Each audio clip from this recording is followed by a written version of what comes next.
วัสดีนะครูมื้อนี้ล่าจะมาแต่งกินใส่พ่อแม่อันมีกระเทียมกับมะเผ็ดแล้วก็มีซีนหมูมีรสดีมีเกลือมีน้ำมันแล้วก็มีเห็ดแล้วก็มีมักบัวมาเริ่มเห็ดกันเลย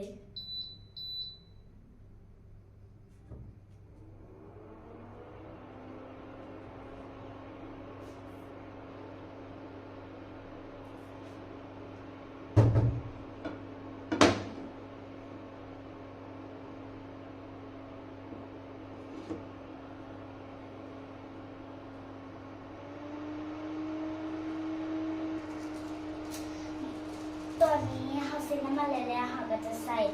เกลือและรสดีใส่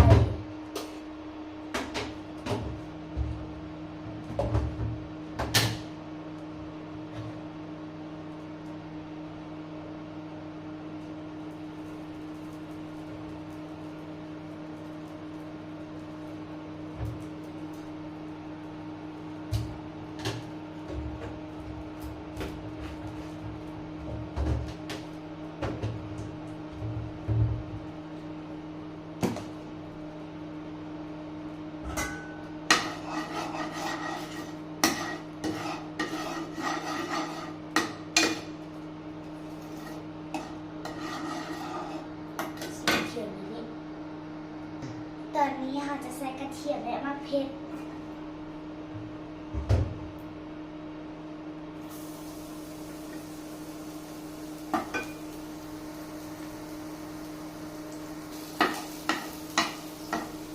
อันนี้มันจะต้นนี้แล้วก็ต้นนี้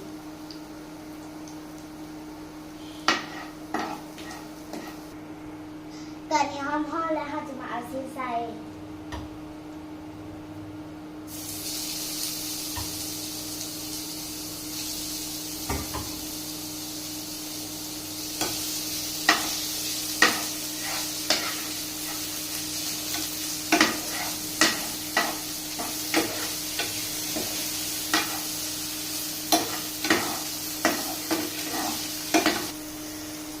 ตอนนี้ซีสุกแล้วเราก็จะมาใส่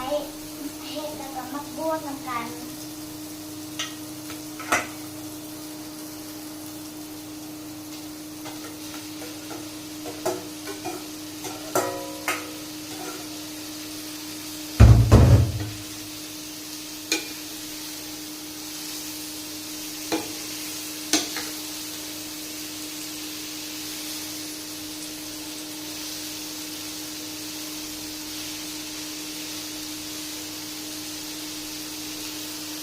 จานนี้ค่ะจะใช้กระหอย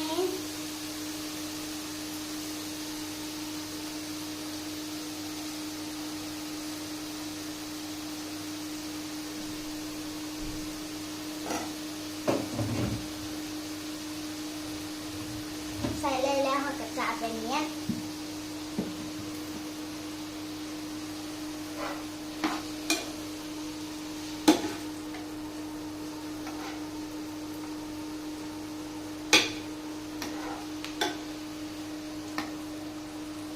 จานนี้ค่ะก็จะท้าให้มันซุปแล้วค่ะจะค่อยกินขอบใจด้วยบ๊ายบาย